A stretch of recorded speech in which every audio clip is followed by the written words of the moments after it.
युवा साथियों, paper leak को लेकर मैं मीडिया को और आम जनता को कुछ तथ्य बताना चाहता हूं, क्योंकि आखिरकार पेपर लीक क्यों हो रहे हैं, क्या समाधान है और कारण क्या है। क्योंकि न सरकारी सीरियस है न नेता सीरियस है। क्योंकि लीक युवा बेरोजगारों का, एक गरीब किसान का, आम आदमी का बेटा और बेटी का भविष्य लीक होता है।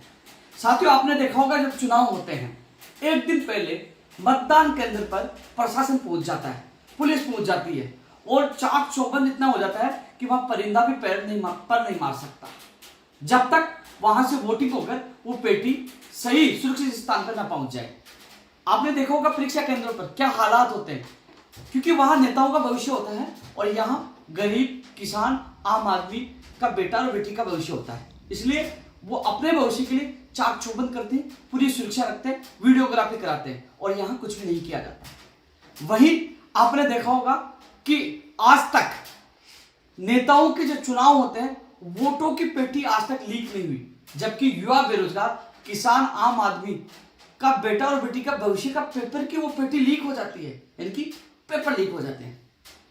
ये दर्द को तब जानेंगे जब चुनाव हो जाए, ये खुशियां मना ले और शपथ लेकर घर पहुंचे, तब पता चले कि आपका चुनाव रद्द कर दिया गया है, क्योंकि उस समय वोटिंग में आपकी जो वोट फर्जी डाले गए थे और लीक हो गए, इसलिए चुनाव को रद्द किया जाता है। तब उनको दर्द का एहसास होगा।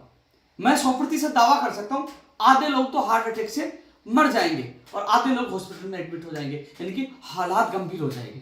तब युवा बेरोजगारों को पेपर लीक का दर्द का एहसास होगा कि पेपर रद्द होने से उनके मां बाप पर क्या बीतती है, युवा बेरोजगार पर क्या बीतती है। जब चुनाव समय पे होते हैं, उसका रिजल्ट समय पे आता है और समय पर वो शपथ लेकर और वो विधानसभा में चला जाता है या लोकसभा में चला जाता है, चाहे विधायक हो चाहे सांसद हो, क्या युवा बेरोजगारों के लिए समय पे भर्ती नहीं आ सकती, समय पर उनको ज्वाइनिंग नहीं मिल सकती? क्योंकि वहां नेताओं का भविष्य का सवाल है, यहाँ गरीब किसान आम आदमी के बेटे और बेटी का सवाल है, इसलिए सीरियस नहीं लेते।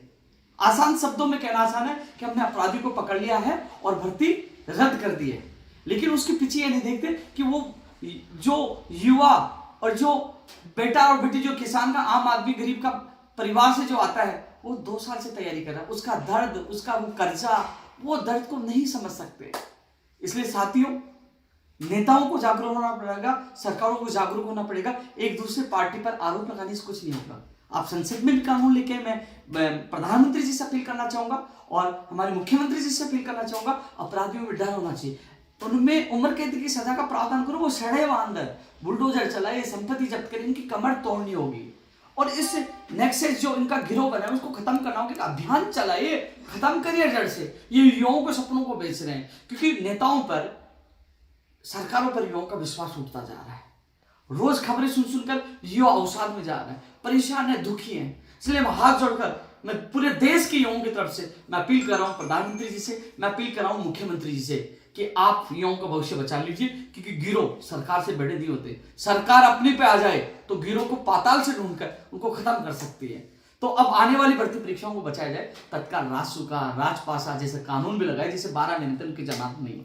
क्योंकि जब खबर न्यूज़पेपर में हम देखते हैं कि जो पेपर लीक माफिया वहां पर छूट के आ गए, तो क्या बीतती होगी। अवसाद में चले जाते हैं कि हम तैयारी कर रहे हैं कि आने वाली भर्ती परीक्षा हमारी सुरक्षित है, क्या हमारा भविष्य सुरक्षित है। तो ऐसे में नेता जो युवाओं के भविष्य को सीरियस लेंगे, पेपर भर्ती परीक्षाओं को सीरियस लेंगे, तो कहीं ना कहीं भर्ती परीक्षाएं बच सकती है। अन्यथा ये अपना भविष्य को सीरियस लेंगे तो देखो, आपने देखा होगा न इनकी मतपेटी आज तक लीक हुई है, न मतदान के दिन में कुछ गड़बड़ी हुई है। गड़बड़ी होती है तो वो किसान का, आम आदमी का, गरीब का और बेटा और बेटी जो पढ़ते हैं उनका पेपर लीक होकर उनके भविष्य के साथ गड़बड़ी होती है, उनका भविष्य अंधकार में धकेला जा रहा है। तो मैं हाथ जोड़कर तमाम नेताओं से कहूंगा कि राजनीति करने के बजाय आप सोचिए।